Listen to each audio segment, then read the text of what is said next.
नमस्कार। हाल ही में नेटफ्लिक्स पर वो the great Indian Kapil show में सलमान खान ने अपने स्वास्थ्य के बारे में कुछ ऐसा बताया जिसने हम सबको चौंका दिया। जी बिल्कुल।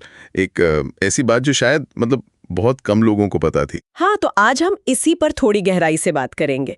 हमारे पास जो भी जानकारी है वो उसी इंटरव्यू और कुछ संबंधित स्रोतों से है। सही। जहां उन्होंने अपनी दो गंभीर स्वास्थ्य स्थितियों का जिक्र किया, एक ब्रेन एन्यूरिज्म और दूसरा एवी मैल्फॉर्मेशन। तो चलिए समझते हैं कि ये स्थितियां आखिर हैं क्या, जो जानकारी उपलब्ध है उसके आधार पर। बिल्कुल। और सलमान खान ने इनका सामना कैसे किया ये भी देखते हैं। तो पहले ये ब्रेन एन्यूरिज्म, स्रोत क्या कहते हैं इसके बारे में? देखिए, ब्रेन एन्यूरिज्म को सरल भाषा में समझें तो दिमाग की कोई खून की नली धमनी, उसमें एक कमजोर जगह गुब्बारे की तरह फूल जाती है। गुब्बारे की तरह, ओके जी। और इसमें सबसे बड़ा खतरा ये है कि अगर फट जाए, ओह, तो दिमाग के अंदर बहुत तेजी से ब्लीडिंग हो सकती है और ये जानलेवा भी हो सकती है। बाप रे। और दूसरी वाली एवी मैल्फॉर्मेशंस, वो इससे कैसे अलग है? हाँ, तो एवी माल्फॉर्मेशन में क्या होता है कि दिमाग के अंदर धमनियां और नसें, आर्टरीज और वेन्स जी, वो असामान्य तरीके से जुड़ जाती हैं। डायरेक्ट कनेक्शन बन जाता है। स्रोतों में से गलत वायरिंग जैसा कुछ कहा गया है। गलत वायरिंग, इंटरेस्टिंग। हाँ, नॉर्मल फ्लो नहीं रहता खून का। इससे प्रेशर बढ़ सकता है, नसें कमजोर हो सकती हैं और उनके फटने का यानी ब्लीडिंग का खतरा वो काफी बढ़ जाता है। ये तो सुनने में ही काफी गंभीर लग रहा है। और कपिल शर्मा के शो पर जब उन्होंने ये बताया तो ये बात भी सामने आई कि डॉक्टरों ने उन्हें चेतावनी दी थी। जी हाँ, बिल्कुल। जानकारी यही कहती है। डॉक्टरों ने साफ कहा था कि जिस तरह का उनका काम है, डांस, एक्शन सीन्स, स्टंट्स, हाँ, वो सब तो करते ही हैं वो। तो उस दौरान अगर ये एन्यूरिज्म भी या एवीएम रप्चर हो जाता, फट जाता, तो कुछ भी हो सकता था। जान का जोखिम था हर पल। एक तरह से हाँ, हर स्टंट, हर जोरदार डांस मूव वो एक बड़ा रिस्क था। पर कमाल की बात यह है, जैसा पता चला कि सलमान खान का नजरिया इस पर बड़ा अलग था।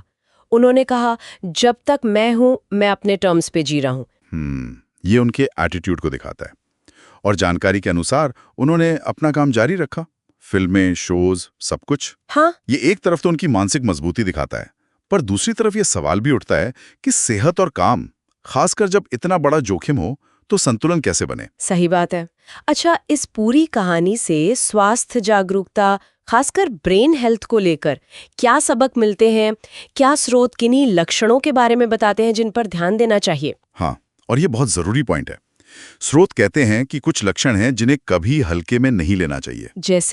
जैसे कि अचानक बहुत तेज सिरदर्द होना, ऐसा सिरदर्द जो पहले कभी न हुआ हो। ओके। या फिर देखने में अचानक कोई बदलाव आना, धुंधला दिखना, शरीर के किसी हिस्से में अचानक कमजोरी आना या फिर दौरे पड़ना। ये सब इन गंभीर स्थितियों के संकेत हो सकते हैं। इग्नोर नहीं करना चाहिए। क्या इनका पता जल्दी लग सकता है? डायग्नोसिस संभव है? जी हाँ, आजकल की टेक्नोलॉजी से यह संभव है। स्रोत बताते हैं कि एमआरआई जैसे जो एडवांस्ड ब्रेन स्कैन होते हैं, उनसे अक्सर एन्यूरिज्म और एवीएम का पता चल सकता है, कई बार लक्षण गंभीर होने से पहले ही। तो अर्ली डिटेक्शन बहुत महत्वपूर्ण है। बिल्कुल। जल्दी पता लगने से सही इलाज और मैनेजमेंट प्लान बन सकता है, जिससे खतरा कम हो जाता है। सलमान खान की कहानी में, जैसा स्रोत बताते हैं, एक जुझारूपन वाला एंगल भी है। उनका वो कोट, हीरो वो है जो जिंदगी से लड़ता है बिना किसी शिकायत के। सही कहा। ये दिखाता है कि शोहरत के पीछे भी असल जिंदगी की मुश्किलें होती हैं और हर कोई उनका सामना अपने तरीके से करता है। तो अगर हम आज की बातचीत को समेटें, हमने सलमान खान की बताई दो गंभीर स्वास्थ्य स्थितियों को समझा जैसा उपलब्ध जानकारी में है, ब्रेन एन्यूरिज्म और एवी मैल्फॉर्मेशन। जी। हमने उनके संभावित खतरों और इस चुनौती के प्रति उनके रवैये पर भी बात की। ये कहानी सिर्फ एक सेलिब्रिटी की नहीं, बल्कि स्वास्थ्य के प्रति जागरूक रहने और मुश्किलों का सामना करने की प्रेरणा भी देती है ना? बिल्कुल। अपने स्वास्थ्य का ध्यान रखना कितना जरूरी है, ये बात फिर से सामने आती है। और आखिर में एक सवाल शायद सोचने के लिए छोड़ सकते हैं, जिसका इशारा स्रोत में भी है। कोई इंसान अपने गंभीर निजी स्वास्थ्य जोखिमों और अपने सार्वजनिक जीवन की मांगों के बीच वो संतुलन कैसे बनाए? ये एक मुश्किल सवाल है जिस पर विचार किया जा सकता है। हाँ, ये वाकई एक विचारणीय प्रश्न है।